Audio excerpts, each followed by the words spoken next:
My name is Howell Binkley, and I'm a lighting designer for the theater.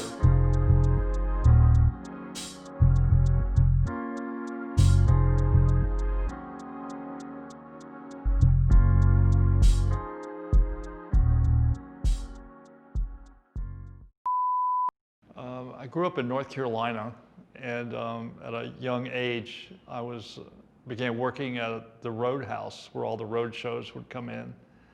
And I took a big interest in just watching how all the lighting packages came off the trucks and were set up in the theater, and then watching the shows at night. Just as a young kid, I was like 10, 11 years old, and this was very fascinating to me, how this lighting package could just come off a truck and get set up, and then the performers would come in that afternoon and a show that night.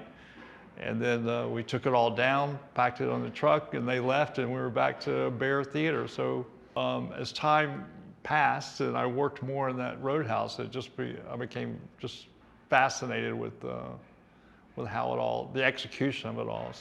Well, I think sculpting with light is really a major part of our job, especially the body. We have to sculpt the body. Say in a dance piece, the body needs to be sculpted, from the side, from the back. The body can also be silhouetted against a cyc.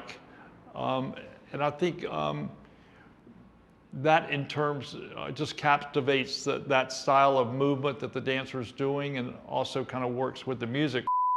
I think the most exciting part about what we do is when we actually get the actors on stage.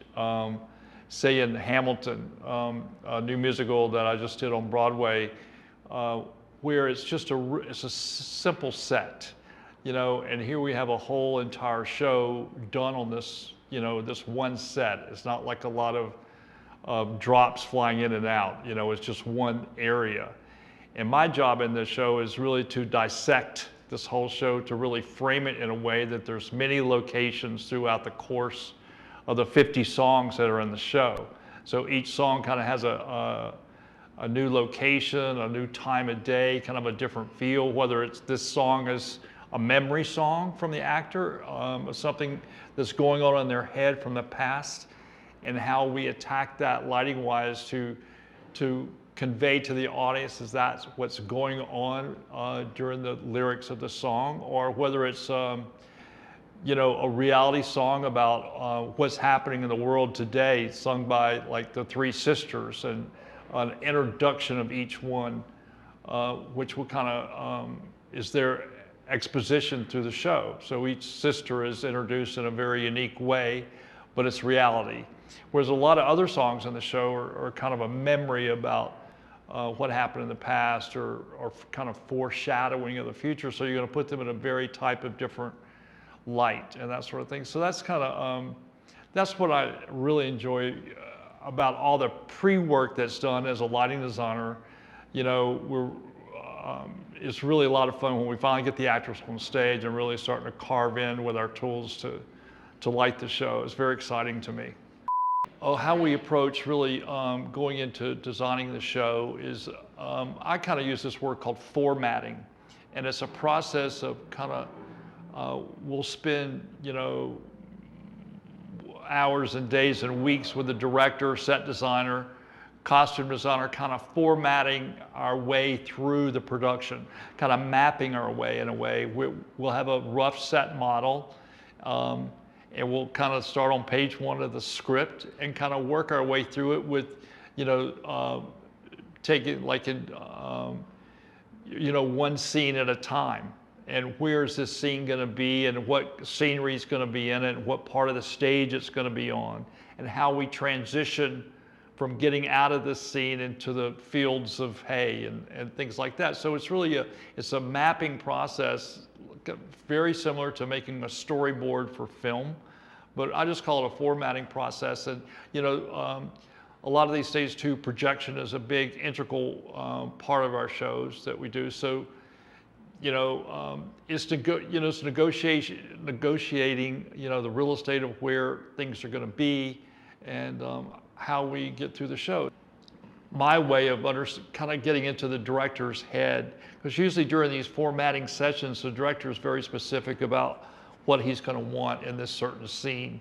You know, whether the scene's in a kitchen or in a basement, or how he feels about how it should be lit, whether it's just a little light coming through the window and, you know, it's a very dark and gloomy scene with, you know, or they're at a poker table and a lot of smoke and just one lamp over the table. Those things kind of you know, that's a chemistry to me. That kind of tells me, you know, what the director's seeing and where he's feeling light coming from. And, you know, I'm also adding to that ambiance of his look. So that's kind of my job as a designer, to be able to layer into his kind of vision of the scene. But this takes a lot of planning and a lot of detailed work before we actually get to the drafting table to really start prepping the light plot. So these are very great meetings for me as a designer, to really get the feel of, you know, what the set designer is going to be doing. And these are just formatting sequences too. So really, this is even before the set's been kind of finalized or really finished being designed. The costumes are exceptionally important to a lighting designer, where you're not fighting the color or anything. It's all kind of a weave together in a palette that is comfortable and soft for the audience, but is also telling a story about who's who, what color they're wearing, and what motif has been set up.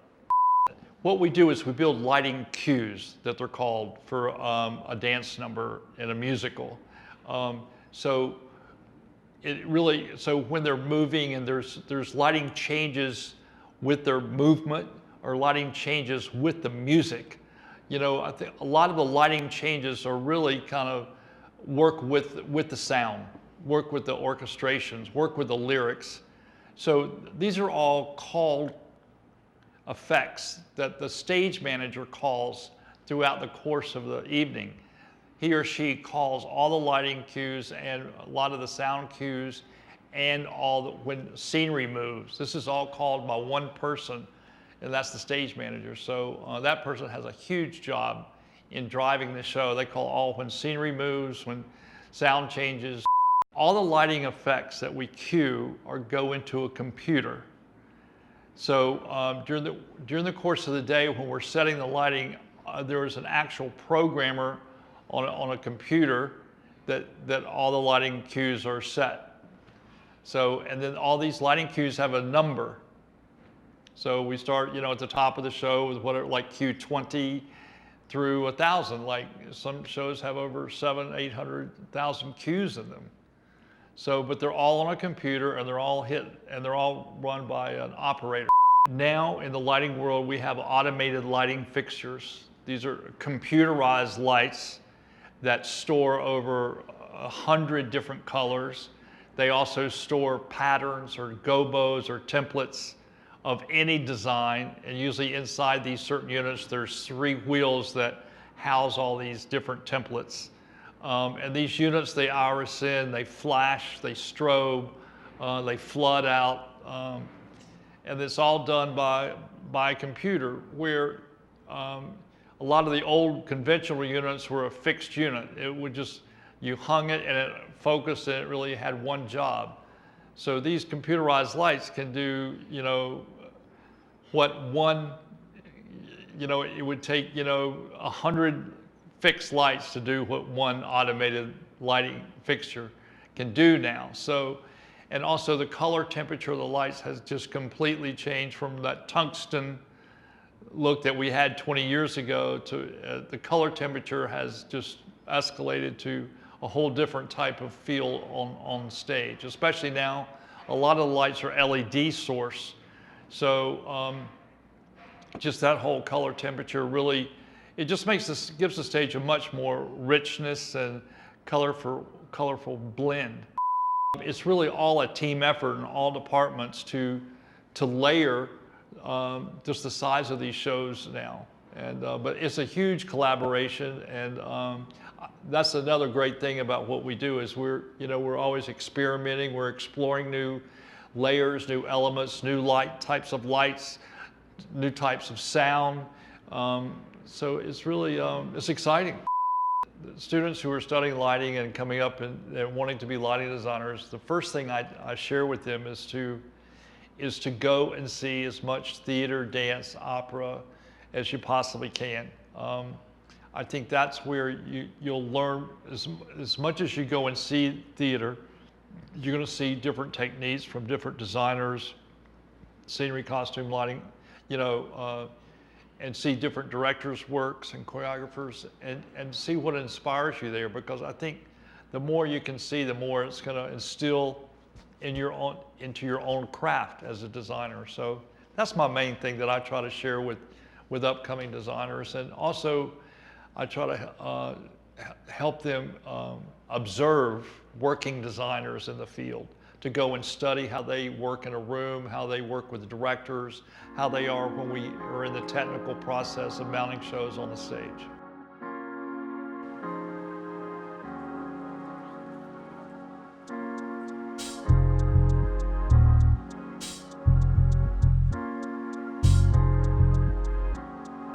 The set can really completely transform color and location, that sort of thing. Can we go to Theodosia before the second chair comes out?